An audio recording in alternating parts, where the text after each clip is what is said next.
Halo, perkenalkan saya Yusuf Arrahman, mahasiswa Informatika PJJ S1 dengan nomor induk 250401020039.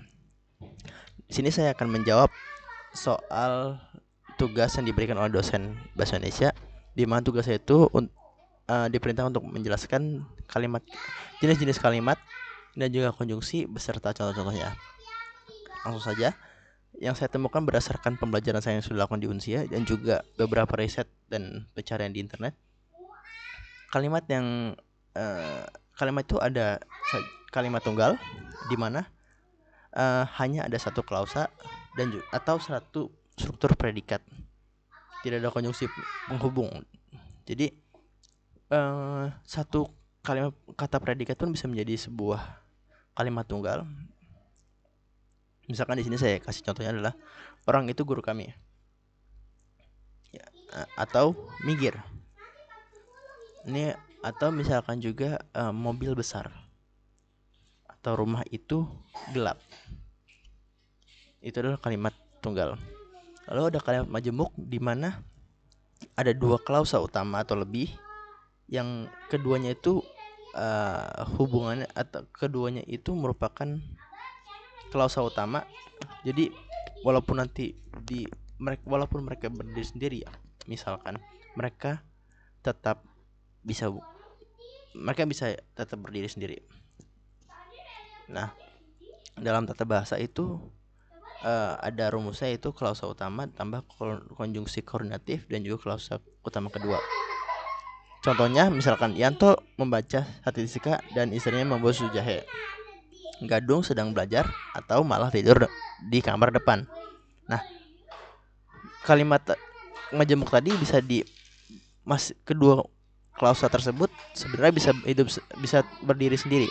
Misalkan kita jadikan kalimat sendiri-sendiri. Yanto membaca statistika.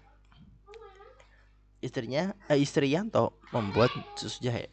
Jadi kedua itu menjadi kalimat sendiri-sendiri dan tetap sama maknanya. Nah, lalu ada kalimat kompleks di mana satu kalimat adalah kalimat induk dan satunya lagi adalah merupakan anak kalimat, yang dimana jika berdiri sendiri anak kalimat itu tidak bisa, maknanya akan berbeda. Nah, fungsinya itu untuk memperluas informasi dari kalimat induknya. Nah, konjungsi yang bisa digunakan di sini adalah konjungsi subordinatif. Saya kasih contoh, salah satunya adalah Supriyati tetap berangkat meskipun hari telah gelap, atau Supriyati tetap berangkat ketika hujan turun. Nah, jika nanti anak kalimat ini coba didirikan sendiri, maka maknanya akan berbeda dibanding sebagai kalimat kompleks. Itu. Ada juga gabungan dari majemuk dan kompleks. Misalkan, nah, syaratnya adalah terdapat dua klausa utama dan satu klausa subordinatif. Misalkan ayah sedang melukis dan adik sedang belajar ketika kebakaran itu terjadi. Nah, sebenarnya kedua klausa utama ini tadi bisa saja masing-masing menggunakan kalimat kompleks saja gitu. Tapi agar menjadi efisien maka menjadi kalimat majemuk kompleks. Gitu. Di sini saya bikin matriks untuk menjelaskan perbedaan apa aja yang terdapat pada jenis-jenis kalimat tersebut. Lalu konjungsi yang saya temukan dalam pembelajaran itu ada konjungsi koordinatif, biasa digunakan dalam kalimat majemuk. Lalu subordinatif, biasa digunakan dalam kalimat kompleks, juga korelatif. Nah, seperti ini misalkan konjungsi korelatif. Pengangguran menyangkut masalah ekonomi, juga masalah sosial. Jangankan berdiri, duduk pun tak sanggup.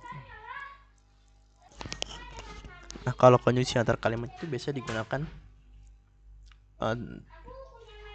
biasa kata-kata yang digunakan itu seperti sebelum itu, sekalipun demikian. Nah, contoh yang bisa saya berikan itu seperti polisi menangkap 2 anggota pencuri. Sebelum itu, mereka sudah menangkap 1 pencuri lainnya.